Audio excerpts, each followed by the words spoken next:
BNP যে ডিসেম্বরে নির্বাচন চায়, গণ অধিকার ব্যতীত কোন রাজনৈতিক দল বিএনপির সাথে এভাবে শক্তভাবে ডিসেম্বরে নির্বাচনের পক্ষে জোরালো জনমত দেয়নি। আমি তো এই চর অঞ্চল থেকে নেতা হই নাই, আমি কোন রাজনৈতিক দলের পাঁচেটে নেতা হই নাই। তো আমার প্রশ্ন বিএনপির শীর্ষ নেতৃত্বকে, যে আপনাদেরকে বৃদ্ধাঙ্গুলি দেখাতে পারে নির্বাহী কমিটির একজন সদস্য, এইটা যদি আপনারা নিয়ন্ত্রণ করতে না পারেন, আপনারা রাষ্ট্র পরিচালনা কিভাবে করবেন আগামীতে যদি সরকার গঠন করেন?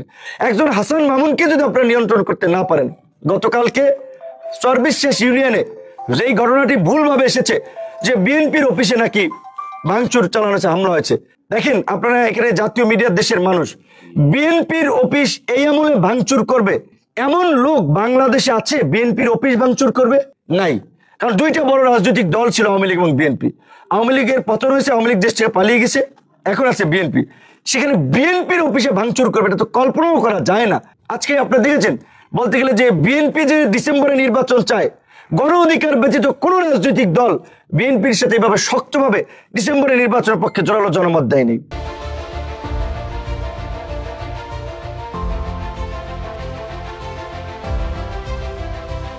বিএনপির নেতাদের চরিত্র হনন করা হচ্ছে, যে আপনার সালাউদ্দিন সাহেব থেকে মির্জা ফখরুল, রুমিন ফারহানা, ভারতের দালাল, এইটা সেটা।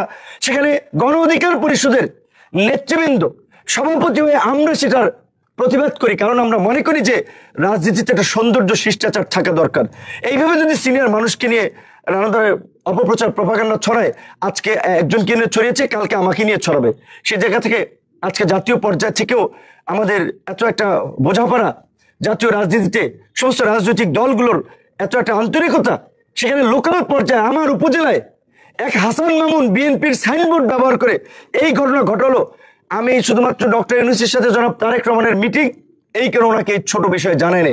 আমি বিএনপির শীর্ষ নেতৃবৃন্দকে বলবো, আমি দেখতে চাই যে আপনারা হাসান মামুন এবং যারা এই ঘটনা ঘটিয়েছে তাদের বিরুদ্ধে কি পদক্ষেপ নিচ্ছেন, তারপরে আমাদের রাজনৈতিক সিদ্ধান্ত হবে।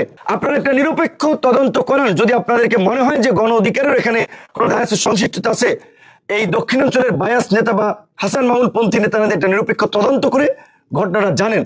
আমি তো এই চর অঞ্চল থেকে নেতা হই নাই, আমি কোনো রাজনৈতিক দলের পাঁচেটে নেতা হই নাই, কারো গোলামি করে নেতা হই নাই।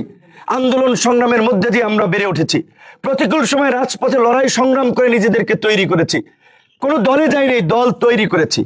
ঢাকা বিশ্ববিদ্যালয়ে 28 বছর পরে ডাকসুর ভিপি নির্বাচিত হয়েছি, একটা দলের প্রধান হয়েছি। আমরা তো আঞ্চলিক নেতা না, ইউনিয়ন উপজেলার নেতা না, কোনো দলের সদস্য না।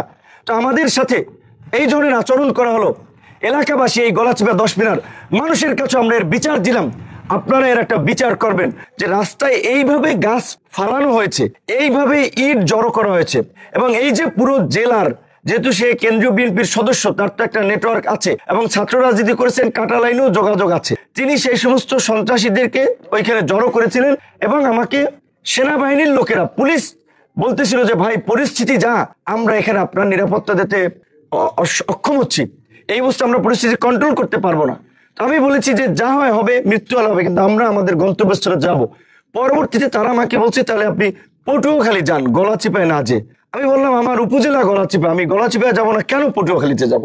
শেখ হাসিনার রক্তচক্ষুকে উপেক্ষা করে নেই আজকে সামান্য বিএনপির এই 600-র অধিক কেন্দ্রীয় কমিটির নেতা, তার মধ্যে একজন নির্বাহী কমিটির সদস্য, যারও আপনার সুবিধাভোগী একজন ছাত্র নেতা জানেন। আজকে জনাব তারেক রহমানের মতো একজন জনপ্রিয় নেতা, সম্মানিত ব্যক্তি, এই যে কিছু কিছু ঘটনায় তাকে নিয়ে সমালোচনা করে, এই হাসান মামুনদের কারণেই সেই ঘটনাগুলো, এই যে হাওয়া ভবন টবন বলে, এগুলো হাসান মামুনদের মতো কিছু লোকজন জনাব তারেক রহমান ইমেজ ক্ষুণ্ণ করেছিল। 111-এর সময় আপনারা দেখছেন তার একটা সুবিধাবাদী ভূমিকা, একটা মিছিল করে রাজপথে, এবং গত 16 বছরে তার ওয়াইফ সরকারি চাকরি করেছে, একদিন ওএসডি হয় নাই। হচ্ছে হাসান মামুনের তো অবদান। গত 16 বছরে একটা রাজনৈতিক মামলায় তিনি গ্রেপ্তার হয়েছেন। তিনি এই উপজেলায় কোনো জায়গায় একটা মিছিল মিটিং করেছে, আপনারা দেখেছেন। বিএনপির ভাই বোনদের প্রতি আমার প্রশ্ন, বরঞ্চ তিনি নৈতিকতা পরিপন্থী কাজ করেছেন, প্রশ্নফাঁস এবং জালিয়াতির সিন্ডিকেটের সাথে জড়িত ছিলেন, সেই অভিযোগে তিনি এখান থেকে গ্রেপ্তার হয়েছেন। এইরকমের একজন নেতা, অসৎ নেতা এবং এই রকমের বিতর্কিত লোক, সে আজকে বিএনপির সাইনবোর্ড ব্যবহার করে, বিএনপির লোকজনকে উচ্ছৃঙ্খল করে আজকে আমাদের নেতা কর্মীদের উপরে বিভিন্ন জায়গায় হামলা চালিয়েছে।